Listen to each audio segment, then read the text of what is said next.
Morning, my daughter-in-law's mother showed up at my front door with 2 suitcases and a carry-on bag. I was still in my robe holding a cup of coffee that had just finished brewing. I remember thinking the coffee smelled particularly good that day. Hazelnut, the kind I buy from the small shop 3 blocks from my house in Knoxville. I remember that detail because it's strange what your mind holds on to right before everything changes. Her name was Lorraine. She was wearing a floral blouse and sensible shoes, and she smiled at me like we were old friends reuniting after a long trip. Behind her, her husband Gerald was already pulling a rolling suitcase up my porch steps. Nobody had called. Nobody had asked. My daughter-in-law Heather had simply told them to come. I stood there in my doorway for what felt like a very long time. I am 67 years old. I taught 3rd grade in Knox County for 31 years.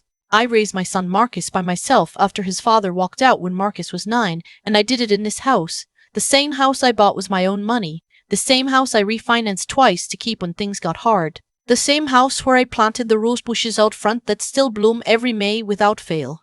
This is my house. My name is on the deed. My name has always been on the deed, and only my name.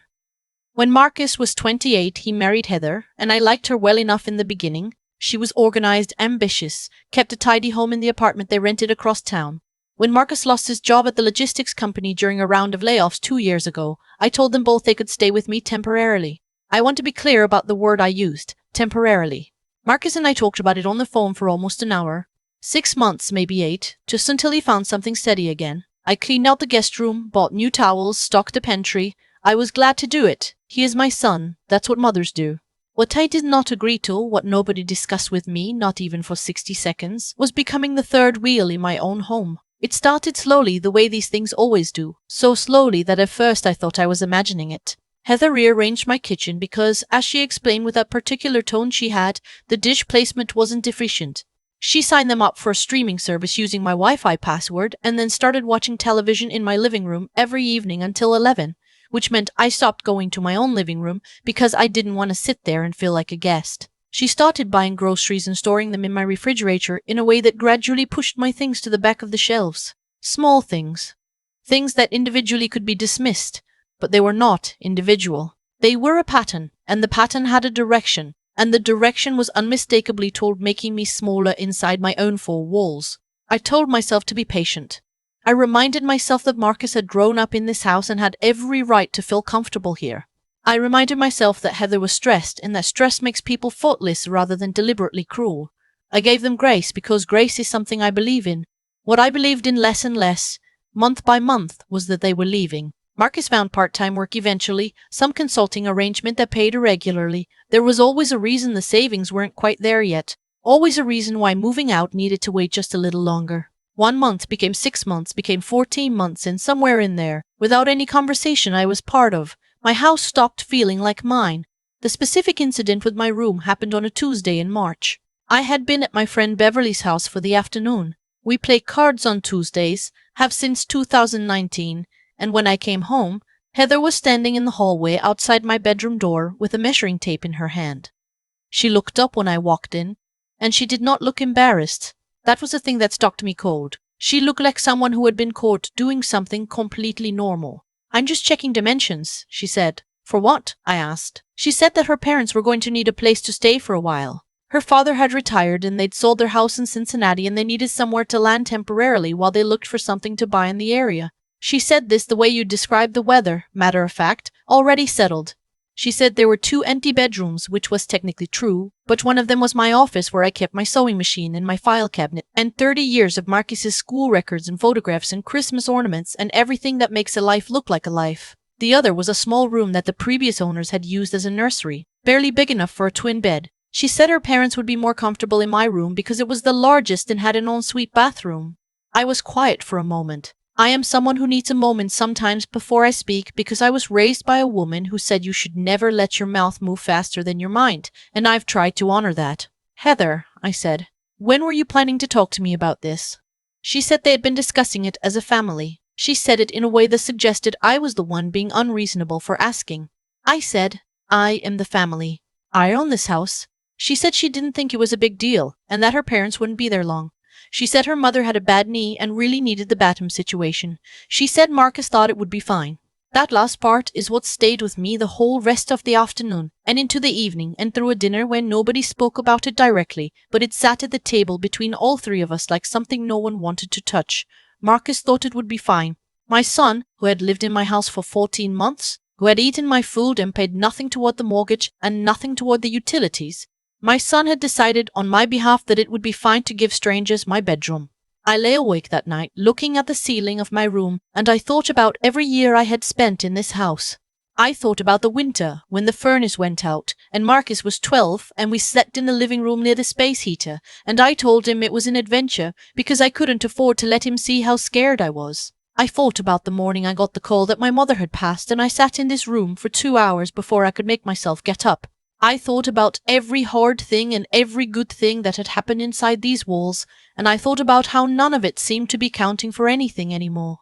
At some point around 3 in the morning, I made a decision. Not an angry decision. I want to be clear about that. I have seen anger make people act in ways they regret, and I didn't want to regret anything. I made a calm, clear, entirely deliberate decision about what kind of person I intended to be for the remaining years of my life. The next morning, I called my friend's son, who is a real estate attorney, not for legal action but because I wanted to understand my rights clearly before I said another word. He confirmed what I already knew, but needed to hear out loud. This is my property. I am the sole owner. I have the legal right to set the terms of occupancy, and I am not obligated to house anyone I have not agreed to house. He said it very plainly, and I wrote it down in my notebook, not because I planned to wave the paper around, but because sometimes you need things written down to trust that they are real. Then I called Marcus at his office. He answered on the second ring. I said, I need you to come home for dinner tonight so we can talk. Just the two of us. He said, is everything okay? I said, I'll see you at 6. I spent that afternoon making his favorite pot roast with the carrots and potatoes, the recipe his grandmother taught me. The one that takes 3 hours and makes the whole house smell like something safe and good. I set the table properly. I wanted the conversation to happen in a good environment. I wanted him to feel that I loved him before he heard what I had to say, because I did love him. I loved him completely, and that was exactly why we needed to talk. He sat down and ate for a few minutes in the way people do when they know something is coming and are trying to delay it by pretending everything is normal. I set down my fork, and I looked at my son and I said, I will not be giving up my bedroom. He said, Mom. I said, please let me finish. He was quiet. Whatever else he has done, Marcus has always known when to be quiet. I told him that I had welcomed him and Heather into my home without hesitation when they needed help, and that I had done it out of love, not obligation, and that there was a difference. I told him that 14 months had passed, and that I had not once been asked how I was managing, or what I needed, or whether I still had enough privacy in my own home to feel like myself. I told him that discovering his wife in my hallway with a measuring tape was not a small thing to me, even if it seemed like a small thing to him. I told him that there would not be additional people moving into my house. Not temporarily, not briefly, not for any amount of time. There would not be strangers in my bedroom. There would not be strangers in my home at all. He said, What do you want me to do? I told him that was a fair question, and I had a fair answer. I told him that I wanted them to make a plan with a real timeline and a real end date. Not a general intention, a plan. I said that if they needed help with the security deposit or first month's rent, I would give them $1,000 toward it because I am his mother and I want his life to work. But I would not continue to house them indefinitely, and I would absolutely not be adding more people to that arrangement. He looked at his plate for a while. Then he said, Heather's going to be upset. I said, that's between you and Heather. Then he said the thing I had needed him to say for over a year, even though he probably didn't know I needed it. He said, I'm sorry, Mom. I think we took advantage of the situation, and I didn't pay enough attention to how that felt for you. I don't know if he meant it completely in that moment, or if he was just saying it because he could see the conversation wasn't going in the direction he hoped. I have been a third-grade teacher for 31 years, and I know the difference between a child who understands something and a child who is performing understanding. But he said it, and it was a start. I told him I loved him. I told him dinner was getting cold. Heather did not speak to me directly for 4 days after that. She spoke around me, through Marcus, with the specific kind of silence that is designed to be noticed. I noticed it, and I let it be. I had made my peace with not being liked. What I was not willing to make peace with was not being respected, and those are two completely different things that I think people often confuse. Her parents arrived on a Saturday, a week after Heather had shown up at my bedroom door with that measuring tape. I knew they were coming because Heather had told Marcus and Marcus had told me, not as a request, just as information. I got up early that morning. I made coffee, the hazelnut again because I like it and this is my house and I buy the coffee I like. I made myself breakfast. I watered my plants on the back porch. I did everything at my normal pace, in my normal way, without rushing and without explaining myself to anyone. When Lorraine and Gerald pulled up to the curb, I was sitting in the front room reading. I heard the car doors. I heard them on the porch steps. I heard the knock because Heather had not answered the door yet. I opened it myself. Lorraine had 2 suitcases. Gerald had a rolling bag and a duffel over his shoulder. They were smiling the way people smile when they've already been told the plan is set and nobody mentioned it might not be. I said, "Hello, I'm Marcus's mother. I'm afraid there's been a miscommunication." Lorraine's smile stayed in place for a second while her brain caught up. "I'm sorry," I told them, as kindly as I could, that Heather may have misunderstood the arrangements, but that there was no room for additional guests in my home at this time. I told them I was sorry for the inconvenience, and that I hoped they'd find a comfortable short-term rental nearby, while they looked for a permanent home in the area. I mentioned that there were several well-reviewed extended stay hotels on the west side of Knoxville at reasonable nightly rates. I told them Knoxville was a lovely city and I thought they'd be very happy here once they got settled. Lorraine looked past me into the house. Gerald looked at his shoes. Heather appeared behind me in the hallway a moment later. I heard her voice go tight. "Mom, Dad, I'm so sorry, come in, I turned around. I said, "Heather, this is my home. I have the right to decide who comes in." The silence that followed that sentence was the kind of silence that changes the shape of a room. I want to say that I felt triumphant in that moment, because that would make a satisfying story. But what I actually felt was tired and sad and very clear. Clear is what I felt most of all. Cleared the way the sky gets after a long rain when the air has finally pushed all the heaviness through and what's left is just sharp, simple light. Marcus appeared at the top of the stairs. He looked at his wife. He looked at me. He looked at his in-laws on the porch. He came down slowly and said, very quietly, "We'll figure out the hotel, Gerald. I'll call you." Gerald nodded once. Lorraine pressed her lips together. They picked up their bags and walked back to their car. Marcus went with them to help load the trunk. I closed the front door. Heather stood in the hallway and looked at me for a long moment without saying anything. I said, "I made coffee if you want some." She didn't answer. She went upstairs. I heard the bedroom door close. I went to the kitchen and poured myself another cup and stood at my window looking out at my rose bushes. They weren't blooming yet. It was too early in the season, but I could see where the new growth was starting at the ends of the branches, the small, tight buds just barely breaking through. They do it every year without fail. I have never had to ask them to. The weeks that followed were not easy. I want to say that honestly because I think sometimes these stories get told in a way that makes the ending too clean, too quick, as if one firm conversation resolves everything and everyone learns their lesson and goes home wiser. That is not how it works. Heather and I existed in careful parallel for a while, polite in the way that people are polite when they're deciding what they really think of each other. Marcus was caught in the middle and I could see the discomfort on him daily, and I felt sorry for him even when I was certain I'd done the right thing. What I was certain of all the way through was this: I had stayed in my home. I had not been run out of my own rooms. I had not handed over my bed, my space, my mornings, my coffee, my silence, my life. I had not punished anyone, but I had not surrendered either.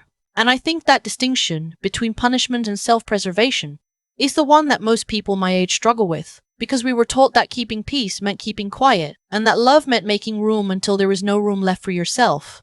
My mother kept the peace like that her whole life, and I watched it hollow her out by degrees until she was just a woman who agreed with whoever was in the room. I swore when I was young I would not do that, and then I spent a year and some months doing exactly that. Softening and accommodating and telling myself it was temporary, it was generous, it was what good mothers do. It took a measuring tape in my hallway to remind me what I'd sworn. About 6 weeks after the incident with the porch, Marcus told me over dinner that he and Heather had put a deposit down on an apartment in West Knoxville. 2 bedrooms, a reasonable drive from his consulting clients. He mentioned it carefully, like someone leaving a peace offering on a table and stepping back to see if it's accepted. I said, "I think that's a great decision." He said, "It was time." I said, "It was past time, but I'm glad you got there." He laughed a little.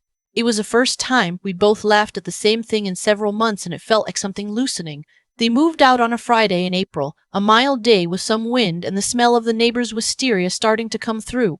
Marcus made 6 trips to the moving truck, and I helped him wrap his grandmother's dishes in newspaper because I wanted to make sure they didn't break and because I wanted to be there, involved, still his mother in all the ways that mattered.